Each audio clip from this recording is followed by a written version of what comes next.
Everybody. If you are on my chat anywhere, I'm so sorry if I ignore you. I don't mean to ignore you. I am just I don't even know how to say it. I just don't talk a lot. No, I do talk a lot. Let me rephrase that. I just don't pay attention to my chat. So, you up there, I see you. I am paying attention to you right now. I'm going to remove this microphone from me because I have a feeling I'm yelling and y'all are hearing it. So, let's just attach you. I probably sounded louder than it should have been. There. Y'all can see my lap. I don't like that.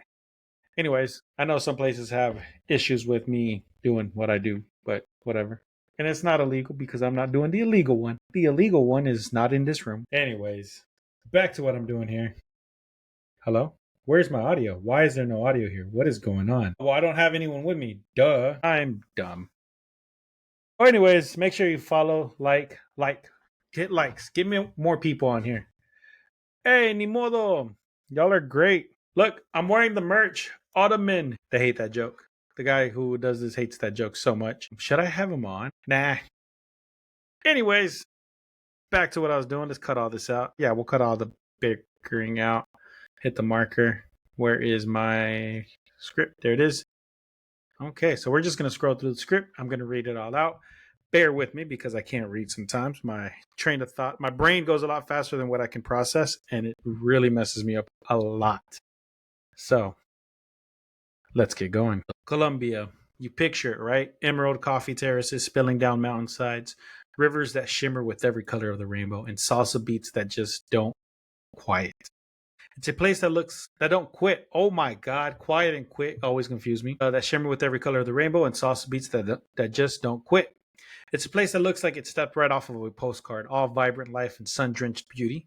But hold that thought for a second, because just beneath that picture-perfect surface where the shadows lengthen and the jungle whispers, things slither. Things watch, things wait. Forget the Weeping Woman. Seriously, every travel vlog and basic ghost story compilation recycles La Llorona until she's drier than a sun-baked bone. Because that is true. I have talked about La Llorona so many times, from Colombia, Brazil, Mexico, Venezuela. I think even Aztec mythology has their own. And then there's even, I think one in Cuba. She's everywhere. She won't just drown. And then we watch the movie. I do a movie night here on Discord. So if you ever want to be a part of that, please let me know. Hit me up. I'll send you the details. I'm not a big fan of coconut water, but it is healthy, so I drink it. Sorry about that. Tonight we're diving deeper. We're chasing the tales abuelos still whisper with the lights on, the ones that cling to the humid air like a second skin. These aren't just spooky stories, they're the soul of a nation. These aren't just spooky stories, they're the soul of a nation, etched into its landscapes, its rivers, its very mountains. They're warning lessons and sometimes outright terrors. Ooh, you think for terrors I should change the color? We're talking ghost, right? We're talking ghost. Let's change the light. Let's change the mood setting here. RGB. Not green, not purple. Blue? No, not blue. No. I like that. Let's dim it down a bit. That's good. Let's hit the lights, everybody. Oh my God, it changed to green. Ugh. No, not my fan. There we go. Oh no, what have I done? It's green. We don't need green. That's a good color though. Don't need that. I don't need that because it's just, oh, rainbow. Nope. I like that one though. It's a pastel rainbow. Different rotating rainbow. A red swirling light. Can I just get the color red? Are you going to pulse? You're going to pulse. Oh, I am dumb. Go red. You're going to stay red. You're going to stay red. Ooh, I look even better on TikTok. It looks so much better. We're talking ghost stories today. Yeah. I love it. What's going on, everybody? Let's get back to the story. Let's get back to what we're talking about. Okay, sorry about that. I got so excited. First up on our spectral itinerary, a river spirit who loves his tobacco, hates sharing his bounty, and honestly, probably thinks your girlfriend looks better without you. He's got an ancient grudge and a grin that'll curdle your blood. So keep that life vest on, my friends, because El Mohan he's already watching you. And trust me, you don't want to be the one who catches his eye. Picture the Magdalena River at dusk. It's not just a river, it's the lifeblood of a country, a winding serpent of history and commerce. The water a murky brown, takes on the color of old coins reflecting the fading light. The air hangs thick and heavy, a heady mix of ripe plantain and the distant metallic tang of diesel from passing barges. Along its banks, fishermen, their faces etched with sun and salt, prepare for their night's work. They pack three essential things: their nets, a bottle of aguardiente, and an unspoken pact. A pact to leave the biggest, most prized fish for the old man of the current. They call him El Mohan. Or in the Tolima region, sometimes Poira. He is the river guardian spirit, holding authority over the fish and the fates of fishermen. He is a well known figure in Colombia. In Colombian river folklore, he soaks in greed. He revels in the river's abundance, seeing it as his own personal larder, a treasure trove to be guarded jealously. I first heard of the story when this is a first person story from an account that I found. I'm telling it, but it is not my story. So let me just make that clear. I first heard the story when I was just 9 years old, perched on my grandmother's rickety wooden porch in Honda, a town steeped in river lore. The cicadas were chirping their nightly symphony, a rhythmic hum that was as much as part of the evening as the setting sun. She was shelling peas, her fingers nimble and quick, when she leaned in close, her voice dropping to a conspiratorial whisper. If the river ever goes quiet, she'd say, her eyes fixed on the darkening current. If the cicadas stop and the frogs fall silent, you roll backwards, fast, because that's when Mohan is near. I, being a cocky modern kid, laughed. A river spirit? Please. Then she pointed, and every single cricket, every single cicada, every single frog had indeed shut up. The silence was deafening. It pressed in thick and suffocating like a damp blanket. I didn't laugh then. I just stared at the unnervingly still river, a cold knot forming in my stomach, and I learned to respect the quiet. Legends about Mohan stack up like driftwood along the river banks, each village adding its own layer. Some say he's a short, squat man, his belly distended, his skin pale, with hair like tangled riverweed. He's often described as a white man, an interesting twist that some see as a lingering echo of colonial encounters. Others, particularly in more remote communities, claim he's a much more monstrous figure, hairy, with disproportionately large head, and a creature more fish than man. But one detail many agree: the grin. It's wide, yellowed, unnervingly predatory. A smile designed, they say, to remind you of his ancient primal hunger. El Mohan protects his fish stock with the ferocity of a dragon guarding its gold. In some tellings, anglers who are foolish enough to overfish wake to find their nets slashed to ribbons, or their canoes half submerged in the murky water. He keeps the ecological balance of the river with brutal efficiency. You could almost call him Colombia's first game warden. His methods are crude, his justice is swift, and his message clear: respect the river, or face its consequences. Something touched me. What did I drop? I can't see, the lights are off and something hit my foot and it rolled away. I don't know what it was, but it startled me. But his protection turns to a chilling form of stalking the moment a woman steps onto the riverbank. Many versions of the legend say El Mohan seduces or kidnaps women washing clothing. Luring them into the water, he is said to shapeshift, transforming into a handsome stranger, his eyes sparkling with false promises.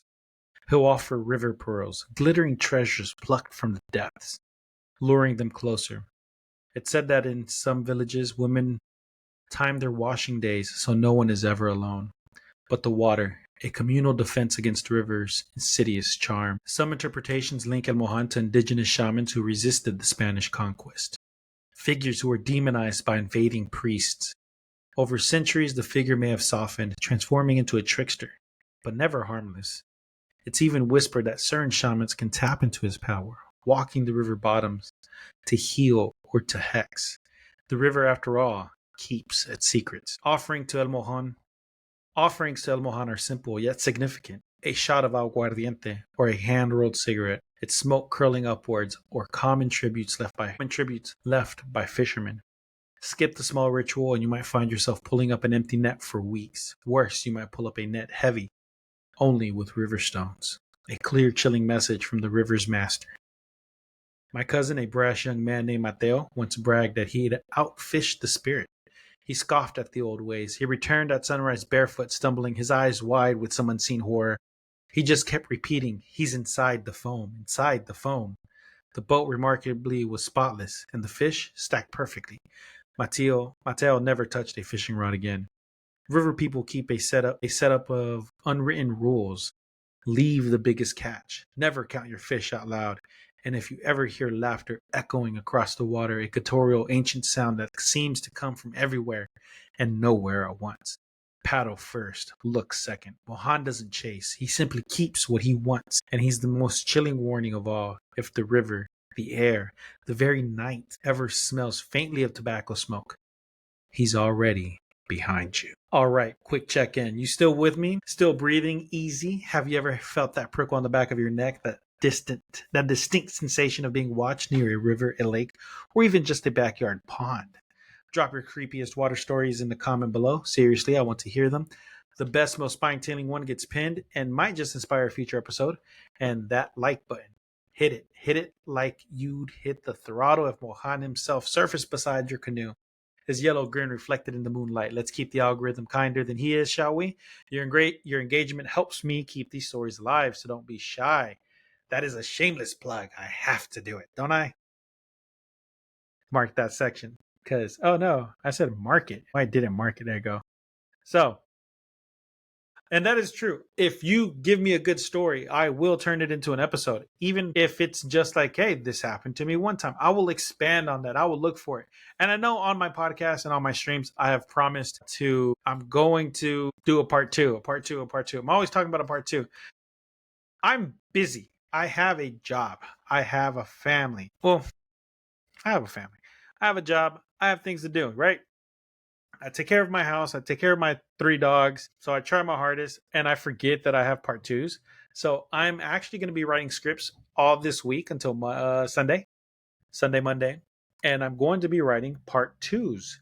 So next week, I will be recording part twos to a bunch of episodes and I will be posting them. And I will hit my 52 video mark because I am serious about this stuff because I love true crime and paranormal. So make sure you like, follow, subscribe, depending on where you're at. If you're on TikTok, follow me. Like the live stream if you're on right now. If you're on Instagram, TikTok, not TikTok, I already talked about TikTok. If you're on Instagram, Twitch, make sure you do the same thing. Your help helps a lot. And on to the rest of the episode. El hombre caiman. Caiman. It's a little crocodile. They're cute, but they're dead. Sorry. Hold on a second. So let's get going. El hombre caiman, the scaly voyeur. Now let's leave the ancient currents of the Magdalena for a moment and travel south along that very same mighty river, our destination, the vibrant sun-banked town of Plato. Here every October, the streets fill with music and dance, not for a saint or a hero, but for a man who should have minded his own business. This is the legend of El Hombre Caiman, the alligator man. The local legend centered in Plateau of Magdalena tells of a man named Saul Montenegro. Saul wasn't a bad fellow, but he had an unfortunate hobby. He liked to spy on women bathing in the river. Ooh, naughty. Saul, however, found a particularly sneaky way to indulge in his voyeurism. Some versions say he sought a magic potion that would allow him to transform into a caiman to watch unnoticed. One evening, a traveling priest happened upon Saul in his clandestine spot. He saw the glint in Saul's eye as he lurked in the shadows. The priest, his voice grave, delivered a warning. Keep your eyes above water, young man, or the water will claim you. Saul merely laughed, convinced he was too clever for any curse. He surfaced months later, but it wasn't Saul Montenegro who emerged. It was something else. His skin was no longer flesh, but thick green scales. His eyes were now yellow, reptilian slits, and from his back sprouted the horrifying tail of an alligator. The curse, it turned out, had been dreadfully literal. According to the legend, he became a grotesque fusion of a man and beast, a human head on an alligator's body, a permanent resident of the river he once spied upon. And Plato's parents still recite his tale as a chilling cautionary tale designed to instill respect for boundaries. Behave, the whispered mischievous children, or El Hombre Caiman will drag you down. And yet, despite the fear, the children of Plateau are inextricably linked to the legend. They still jump off the town pier, but before they leap, you'll sometimes hear them shout, "Permiso, Caiman," asking permission from the monster that was once one of their own.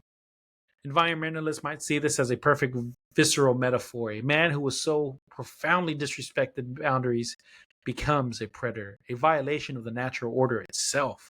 And the annual festival in October, it's a spectacle. Dancers, sometimes wearing grotesque paper mache masks, writhe down the street. The drums beat a relentless rhythm. Tourists flock to snap photos to capture the vibrant, terrifying energy of the celebration. But the elders, their eyes heavy with generations of memory, might spit on the curb. They remind everyone that this isn't just a mascot. This is a warning in costume, a story passed down to ensure that the lessons of Saul Montenegro, the dangers of hubris and disrespect, are never forgotten. Had to take a little drink there, my throat got dry. That's a horrifying story. I would hate to turn into a half lizard man. But then again, a half lizard man sounds awesome. But he was cursed because he was a peeping Tom. It's weird. La Madre Monteclor. I'm getting text messages while I'm busy. Okay, anyways. La Madre Monte, chlorophyll justice, head east, deep into the heart of the Colombian Andes, and the very air changes. It turns heavy, saturated, smelling of moss and damp earth. You're entering her territory. This is the domain of La Madre Monte, the mother of the mountain. A spirit guarding the untamed forest. In some tellings, she stands an imposing 8 feet tall, a towering figure of natural power. Her hair isn't hair, but a living mass of vines and jungle flora. Her eyes are said to glow with the ethereal green light of 1,000 lightning bugs. You won't see her first, you'll smell her, a deep, rich aroma like soil after a heavy rain. And you'll know she's near when the raucous chatter of parrots suddenly falls silent. When the chorus of monkeys drops to a hush, the forest itself holds its breath. Loggers, particularly illegal ones, fear her more than any ranger patrol. She is known for punishing trespassers and those who harm the forest. They say she'll spin the forest path, twisting the familiar into an impossible labyrinth, making you walk in circles until you are hopelessly lost. Some who have escaped her snare claim that the trees themselves seem to lean closer when she's angry, their massive trunks breathing like enormous lungs. One legend suggests a polite escape, a ritual requiring absolute humility. First, you must strip off anything made from leather or wood, shedding the products of the very forest you've harmed. Then speak aloud 3 things you are genuinely grateful for. And finally, you must walk backwards without ever turning around until you find your way out of her embrace. Sound superstitious? One ranger tells of a story of finding a missing poacher's rifle deep in an uncharted section of the forest. It wasn't just discarded, it was bent into a perfect, impossible ring. Its cold metal barrel flowering with delicate, vibrant orchids, a chilling testament to Madre Monte's power. It's terrifying. That's basically ivy, poison ivy from Batman. Except instead of being like a redhead that's green and about 5'7", 5'8", 8 feet tall. Damn. Think Lady Dimitrescu. That's the only way I can think of it. Let's continue, shall we? Now, I've talked about this one before. I recently did an episode on this, or talked about him. Now let's journey to the vast, undulating plains of Los Llanos, a region stretching endlessly between Colombia and Venezuela. Here, under the immense night sky, you might hear it, a haunting whistle drifting on the wind. It's the signature of El Silbón, the whistler. A terrifying figure from the shared folklore of the region, though more strongly associated with Venezuela. But he's also from Colombia too. A lot of these ghosts love to travel. I actually had it planned for a traveling ghost story when I was supposed to have a comedian on, but his RV broke down, so it was never able to make it. I might try again. I might. I have his number, actually, and he's a famous comedian. I got a famous comedian's phone number. How did I do that? That's shocking to me. But maybe if we get more popularity, we can get him back on. He wanted to do it live, so I got like an extra desk and everything set up for a 2-person interview. I got a soundboard with 2 microphones. Altogether, I have 4 microphones. I have this one, which is my favorite. I have this little tiny one so I can use my iPhone wherever I go. I have one right there. And on my stuff back here, hidden in one of these corners, probably behind this candle that I'm pointing to. For you on TikTok, right here. For you on Twitch, right here. there's another microphone. So altogether, I have one, two, three, four, five, because this one came in twos, and I also have a smaller one too. Six. I have seven. I have like 7 or 8 microphones. Like one, two, three, four lavaliers. One, two, three, four lavaliers. Three big mics. One, two, three, four big mics. Yeah. Sorry, I got distracted, and I turned my fan down. It is hot in here now. Cheap bus. Anyways, let's get back to El Cibon. Listen carefully. The legend says if the tune sounds far away, he's close, but if the whistle sounds piercingly near, he's distant enough for you to run. Either way, he's out there and he's coming for those who have wronged their family. Ooh, he'd be after me in a heartbeat. A heartbeat, he'd be after me. The story, a grim cautionary tale, begins with a spoiled boy. One day, in a fit of petulant rage, he murdered his own father. His grandfather discovered the horrific act, the cursed boy, condemning him to carry his father's bones in a sack forever. Now that boy is El Silbon, a gaunt, horrifying figure, endlessly whistling the mournful notes of doom. He is a walking ledger of familial transgressions. In some parts of Los Llanos, people keep a broom by the door. If they hear the chilling whistle, they sweep the threshold of their homes, a symbolic act to ward him off. El Cibon, they say, hates confessions and displays of family loyalty.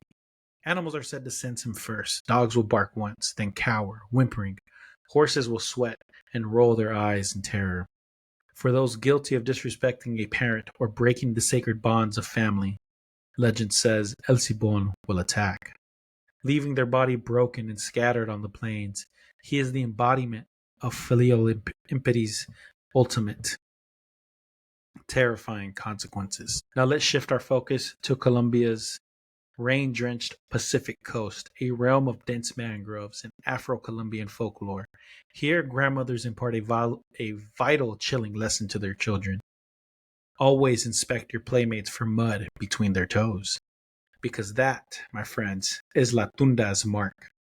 La Tunda is a master of mimicry, a shape-shifting entity that takes on the exact appearance of someone you love. It could be your mother, your best friend, a beloved aunt. She lures you with a familiar voice and a comforting smile, deeper and deeper into the labyrinth of mangroves.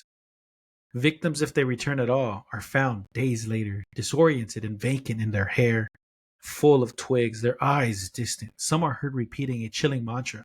She showed me my own face. And that, some say, is the real horror. La Tunda doesn't just feed on flesh, but on identity. She drains you of who you are, leaving you hollow. You come back, yes, but you're not you. You're unsure which reflection is yours, which memories are real. The psychological trauma is profound, a permanent fracture in the self. She steals your essence, leaving you adrift in a sea of self-doubt, the mud between the toes. Therefore, isn't just a physical identifier. It's a symbol of being dragged back to a primal, shapeless state. Ooh, that's a chilling story. I can't imagine not knowing who I am. I'm me, Joe Rios. Like, that's me. Podcaster, Twitch, YouTuber, TikToker, content creator, hardworking person. You know, I have 3 dogs. Like, for me not to be able to be like, that's who I am, it's terrifying. Not being able to know who you are is got to be one of the most terrifying things that could ever happen to a person. Anyways, let's get back to it. Venturing deeper still into the Amazon border regions of Colombia, you'll hear tales of Patasola. Miners still speak in hushed tones of the night one crew claimed she hopped into camp, her single powerful foot landing with a thud that didn't just shake the ground, it cracked a lantern, plunging half the camp into darkness. She's a creature of terrifying contradictions, half woman, half feral beast. Her name, Patasola, means 1 foot. Her single foot is often described as backward hoof, making her gait uncanny, her movements unpredictable as she moves through the dense jungle. Patasola targets those who exploit the jungle and disrespect its ancient power. She is a vengeful spirit of the rainforest, a protector against human greed. Illegal loggers and mercury-happy gold miners are her preferred victims. Some survivors whisper of an unnerving detail, a sensory signature so specific it chills the blood. She smells of bruised pineapple and blood, a strange, sickly sweet and metallic aroma that pervades the air when she is near. So if you find yourself deep in timber territory, far from any fruit stand, and suddenly, inexplicably crave the sharp sweet tang of a pineapple, the legend warns you should turn back immediately. Because they say Patasola is coming for you. It's a chilling reminder that the jungle, with its breathtaking beauty, also harbors ancient primal forces that demand respect. Okay. Our final stop takes us even deeper into the Amazon, into the ancestral lands of the Tucano people. Here, elders still speak of the terrifying Borraro. Borraro. That's a hard one for me. He is a protector of wildlife, part of Amazonian indigenous folklore. Descriptions paint him as a tall, hairy creature, whose most defining and utterly confusing feature is his backward-facing feet. This clever deception means any tracker foolish enough to follow his prints will inevitably be led in the wrong direction, deeper into the jungle until they are hopelessly lost. Porraro isn't merely a trickster. He's a brutal protector. He kills by hug, not a gentle embrace, but a crushing, bone-shattering squeeze that collapses rib cages, forcing blood and froth from the victim's mouth and nose. In the most gruesome tellings, he then consumes the essence of those who dare trespass or harm his domain. It's a terrifying end, a testament to the jungle's merciless justice. One known escape, a desperate maneuver, is to run backwards while facing him. His reversed feet, already disorientating, supposedly cannot handle the double reversal of your own backward motion, causing him to stumble. It is also said that tobacco smoke confuses his senses. Amazonian rangers often keep loose leaf tobacco ready, just in case. They laugh it off, of course, but no one lights a cigarette alone at night in that deep, echoing jungle. The fear is very real. Burraro is a stark, brutal reminder in the Amazon. Humanity is merely a guest, and a very fragile one at that. Seven spirits, stitching shadows, seven spirits, seven distinct regions of Colombia. And woven through every single folktale is one powerful message: respect. Respect the land, respect its creatures, and respect the people who walked it first. Colombia's horrors isn't just jump scare horror, it's something deeper. It's ecological horror, a warning against exploiting the natural wonder of the world. It's moral horror, a stark reminder of the consequences of greed and disrespect. It's generational horror, tales passed down not just to terrify, but to teach. These stories, these ancient guardians, have survived conquest, colonization, and the glow of the internet. They survive because they contain truths that textbooks often skip. They teach us in the most visceral way possible that if you take too much, if you disrespect the balance, if you forget your place, something inevitably will take from you. So next time you savor a rich cup of Colombian coffee or dream of trekking to the enigmatic Ciudad Perdida, remember the rules. Leave the biggest fish. Ask for permission before you dive into unfamiliar waters. Sweep your doorstep when you hear the whistle on the wind. Check your friend's feet for mud, and if the jungle suddenly smells like bruised pineapple, walk backwards. Keep your eyes wide and pray. If this journey through Colombia's darker veins has chilled you, then consider hitting that subscribe button. I've got a whole continent of shadows to map. Comment below which spirit scared you the most, or better yet, share the local legend from your own corner of the world that kept you awake at night. The algorithm, bless its digital heart, appreciates engagement. El Mohan, however, appreciates silence. Choose wisely, my friends, and we'll see you in the next story, if the river lets you leave. That was a good one. Let's do an outro. Let's do that video again, because I like that. One more time. And that is it. We are done for today on the Spooky Mysteries. Thank you so much for joining me, everybody. I'm going to work on a outro. That is my new intro. I also have music for my intro. I don't have music for an outro because I just wanted to be like, gone. I don't know if anyone joined me on my live because, again, I don't check my chat. Did I have anybody? Nope. Did I have anybody here? Nope. Cool. I had nobody anywhere. But I did have people on TikTok. Thank you very much for joining me there. Who's on there? I don't know who's on there. I see you, but I don't know who you are. I don't want to get up. I do want to get up because I want to know who's up here. That's me. Oh, it's two people. I mean, like I said, I don't mind. Whatever. I don't know who the second person is. I can't see. Anyways, I am logging off from here. Bam.